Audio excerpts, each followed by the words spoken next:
Well, he's set up. I'll tell you that he is Jonas Schiller. Okay. And he's from the University of Würzburg. Okay. 1, 2, 3. Maybe you can hear me like this. So this is Jonas. Not working. Great. University of Würzburg. Worse. Oh, yeah. I can repeat it. Is the mic working now? Yeah. Okay. Perfect. So yeah, it's University of Würzburg in Germany, and I'll be talking to you about the evaluation of the water energy nexus, and I'll quickly explain what that word means later. And we relate it to residential household water consumption.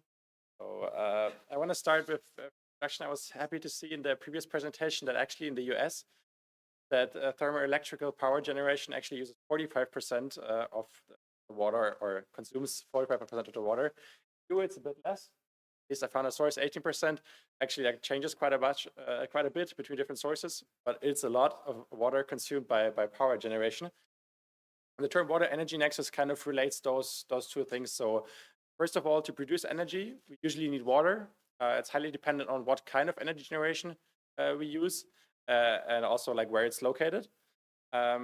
And on the other vice versa, we also need energy to produce water, also depending on like where we are located, if it's desalination, if it's just recycling. So this term like looks at the interplay between those two elements kind of.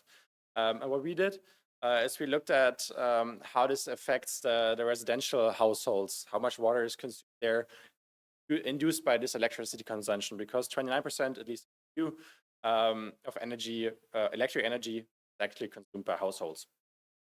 So previously this has been studied for data centers, but we just assume we're going to look into how households fare in this kind of area, and also how new form of household energy systems could affect this. For example, like PV systems and batteries, and what role they play in water consumption there. So how do we set up our system, our study? It's a short paper, so it's mostly like a experimental setting. Can we relate it? What are the impacts? Is it worth investigating more, I guess? So we looked at 2 different household studies. We looked at 2 different countries, just for have a comparison for one side energy mix, but there's also different water consumption factors for different countries based on, basically most of it is temperature and irradiance level. So we had 2 data sets, one from Germany and one from Spain, both measured through smart meters for roughly 3,000 households. And we can see here, which we'll see later in results as well, that the German data set unfortunately is a bit bigger households than the Spanish one, which also affects obviously the relation of the water consumption, since it's related to amount of energy used, but it still serves as a good outlook and a robust study on different households. And now to the most important factor that you have in our study: how do we actually measure the water consumption induced by this electricity production?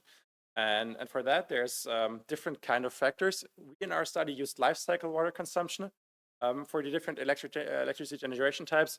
And that's because we wanted to look at the effects of battery and PV systems. And since they don't really have an operational water consumption, we thought it might be best to look at life cycle water consumption. Also, there is a discussion that operational is kind of more important in a short-term drought situation.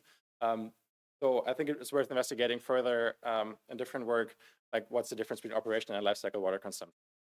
And then we looked at the share of electricity generation from the energy providers and actually consumed this water consumption intensity, similar to probably what most of you have already heard, like the carbon intensity of the electricity grid. You can basically apply the same method for water consumption. And we can see that it shows a pretty timely variant pattern for both countries. So in Germany, overall consumption is a bit higher, which is mostly due to biomass. But we can see there's actually a lot of fluctuation, so it's worth investigating this thing on a timely scale. And also, just to do this irradiation data analysis that we had, for our PV systems that we're going to try to explore as well. We use the radiation data for the regions of our smart meter data sets and use the PV system with 800 watt peak. So it's a small system which was used just to make sure that each residential household can actually deploy this kind of system, as it can be installed in balconies or outside of windows actually, just to have a more fair or like a more sensible assumption, I guess.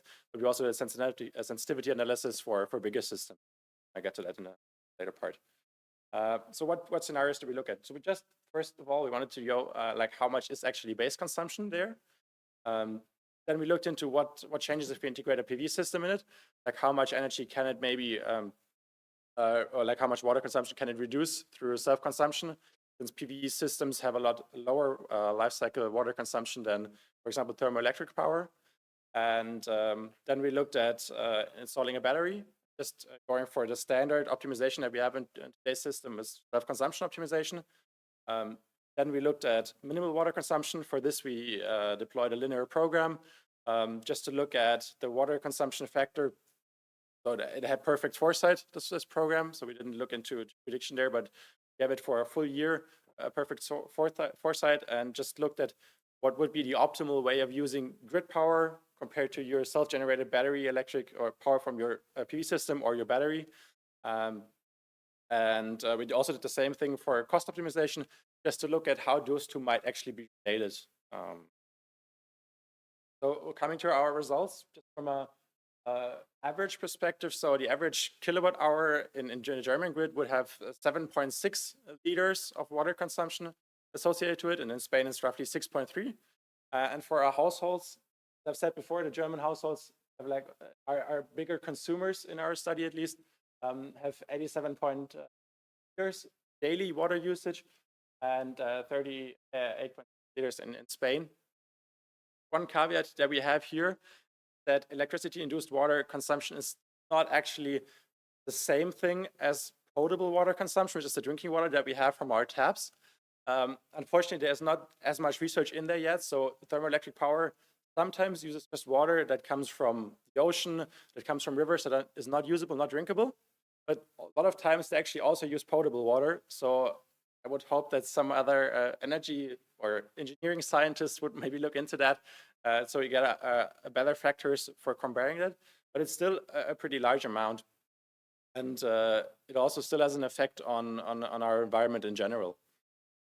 And what we also found out in our study is that there's actually large differences for households with the same consumption overall, but with different timing. So if you use electricity, especially during the night or in times where there's high thermoelectric power generation, this obviously induces more water consumption than if you use more energy during low water intensity when it's mostly solar or wind maybe.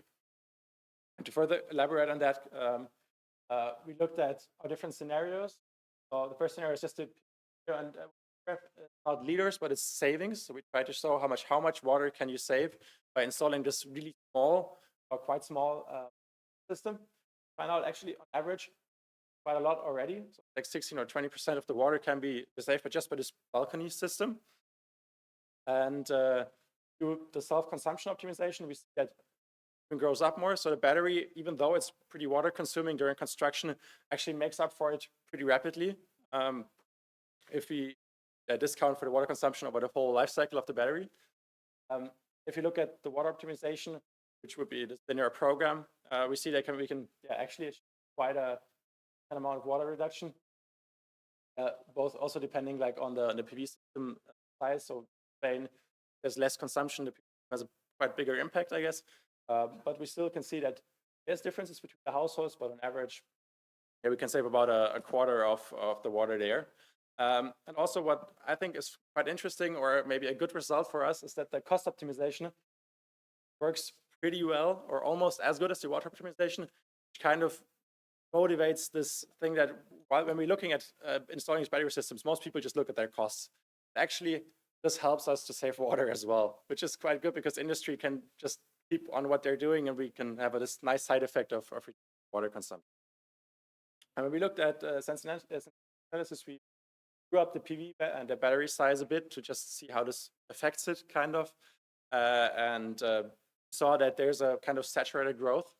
So after a certain system size, water consumption cannot be reduced anymore. One factor is the battery water consumption, and the other factor is just that energy is consumed during times where there's no PV generation and there's not enough energy produced during the day to take account for that. So yeah, in general, I would say it's a quite interesting topic. There's a lot further research into this area, also for different kind of building types, and also like in what kind of water consumption are we looking at. So are there any questions?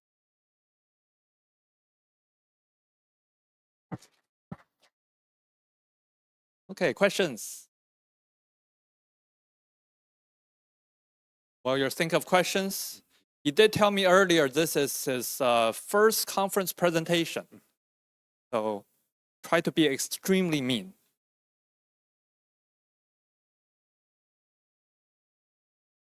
Hello.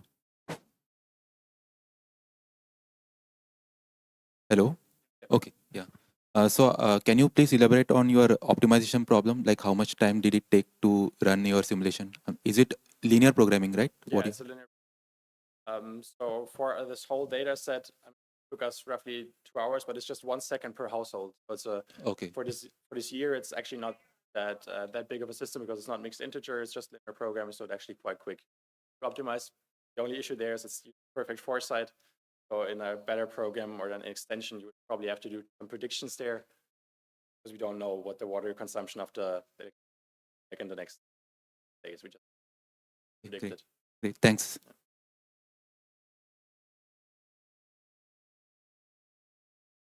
Any other questions? If not, thank you again.